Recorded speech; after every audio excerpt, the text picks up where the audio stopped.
సంవత్సరాల తరబడి ఎన్ని మందులు వాడినా మీ మోకాల నొప్పులు తగ్గట్లేదా? ప్రాణ పెయిన్ క్లినిక్ లో అత్యాధునిక చికిత్స. మాజీ సీఎం జగన్ హయాంలో ప్రభుత్వ సొమ్ముతో సీఎం క్యాంపు కార్యాలయం కోసం కొనుగోలు చేసిన ఫర్నిచర్ ను తమకు అప్పగించాలంటూ ఏపీ ప్రభుత్వం మాజీ సీఎం వైఎస్ జగన్ కు లేఖ రాసిన విషయం తెలిసిందే.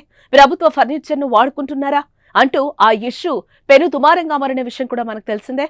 అయితే తాజాగా డిప్యూటీ సీఎం పవన్ కళ్యాణ్ చేసిన కామెంట్స్ చురకలాగా మారాయి.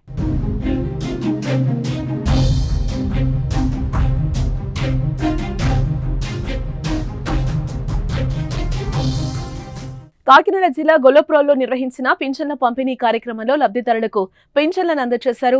ఈ సందర్భంగా ఆయన మాట్లాడుతూ విజయవాడలోని తన క్యాంప్ ఆఫీస్ లో మరమ్మతుల గురించి తనను అధికారులు అడిగారని, తాను ఏం చేయొద్దని చెప్పానని అన్నారు. అంతేకాదు క్యాంప్ ఆఫీస్ లోకి తానే కొత్త ఫర్నిచర్ తెచ్చుకుంటానని పవన్ చెప్పారు. అయితే ఇది గత మాజీ సీఎం కు తగిలేలా ఉందనే టాక్ అయితే వినిపిస్తోంది. అంతేకాదు సచివాలయం సిబ్బంది వచ్చి వేతనాలకు సంబంధించిన పత్రాలపై సంతకాలు పెట్టమని తనను అడిగారని, కానీ తనకు మనస్కరించలేదని అన్నారు. తాను జీతం తీసుకుని పనిచేద్దామనుకున్నారని, కానీ తాను బాధ్యతలు తీసుకున్న పంచాయతీరాజ్ శాఖలో నిధుల్లేవన్నారు. తాను బాధ్యతలు నిర్వర్తిస్తున్న శాఖ అప్పుల్లో ఉన్నప్పుడు తాను జీతం తీసుకోవడం చాలా తప్పనిపించిందని, అందుకే జీతం వదిలేస్తున్నట్లుగా వారితో చెప్పానని అన్నారు. గత ప్రభుత్వ హయాం పనితీరుతో శాఖలు అప్పుల్లో కూరుకుపోయాయని అన్నారు.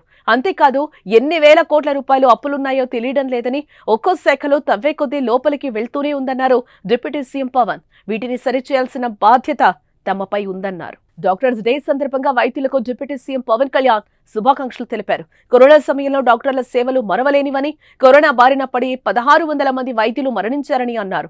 దురదృష్టవశాత్తు వైద్యులపై ఈ మధ్య దాడులు పెరిగాయని, రోగుల పట్ల వైద్యులు ప్రత్యేక శ్రద్ధ చూపించాలన్నారు డిప్యూటీ సీఎం పవన్ కళ్యాణ్.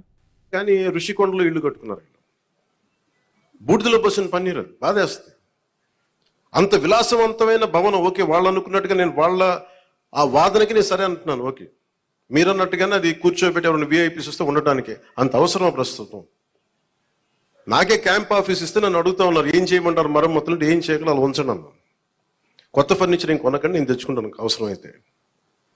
అలాగే మన సెక్రటేరియట్ నుంచి స్టాఫ్ వచ్చారు, మీకు ఈ మధ్యన అసెంబ్లీకి వచ్చారు కదా, మీకు జీతం ఈ 3-4 రోజులు కలిపి మీకు 35,000 వస్తుంది మీకు అని సంతకాలు పెట్టే మనస్కరించాలి.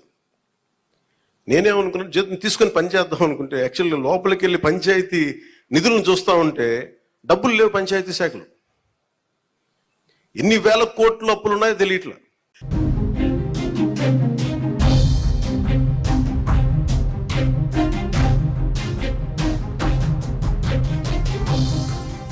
సుమన్ టీవీలో మీ పర్సనల్ అండ్ బిజినెస్ ప్రమోషన్స్ కోసం కింది నెంబర్కి కాంటాక్ట్ చేయండి.